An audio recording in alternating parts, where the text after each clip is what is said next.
Top quality और consistent performance के लिए सिर्फ सिल्वर पंप नाम याद रखना। बड़ी खबर है कि संविधान में समाजवादी पंथ निरपेक्ष शब्द को लेकर बड़ी जानकारी है कि प्रस्तावना से समाजवादी पंथ निरपेक्ष हटाने की योजना नहीं, और प्रस्तावना से समाजवादी और पंथ निरपेक्ष शब्द हटाने की कोई योजना नहीं है। सरकार ने संसद में कहा है कि संविधान की प्रस्तावना में समाजवादी और पंथ निरपेक्ष शब्दों पर पुनर्विचार करने या उन्हें हटाने की वर्तमान में प्रेजेंट में कोई योजना नहीं है।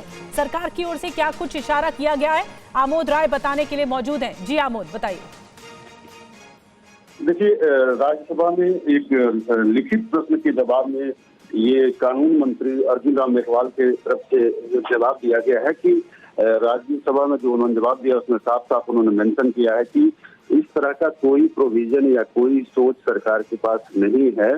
और हालांकि प्रश्न किया था समाजवादी पार्टी के सांसद रामजी सुमन की तरफ से, लिखित प्रश्न पूछा गया था कि कुछ संस्था देश के ये चाहते हैं कि सोशलिस्ट एंड सेकुलर जो दो शब्द है इन दोनों को हटाया जाना चाहिए, इस पर सरकार की क्या रणनीति है। तो उसका जवाब देते हुए केंद्रीय जो कानून मंत्री हैं अर्जुन राम मेघवाल, उन्होंने ये बात लिखी है, जवाब दिया है।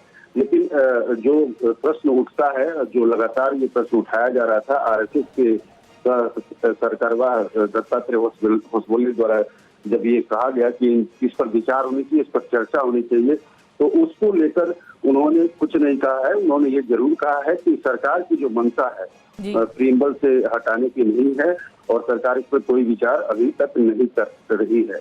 तो ये कुल मिलाकर एक तरह से अगर आप देखें प्रोस्पेक्टिव में, तो जो संघ ने प्रश्न उठाया था उस पर सरकार की तरफ से एक तरह से बड़ी बात यह है कि सरकार ने अपनी मंशा साफ कर दी, इस बात के लिए क्लैरिटी रख दी है कि ऐसी कोई योजना ही नहीं है। कानून मंत्री ने राज्यसभा में ये जानकारी देते हुए बताया कि ऐसी कोई योजना नहीं है कि प्रस्तावना से इन शब्द को हटाया जाए। बहुत बहुत शुक्रिया आमोद ये जानकारी देने के लिए।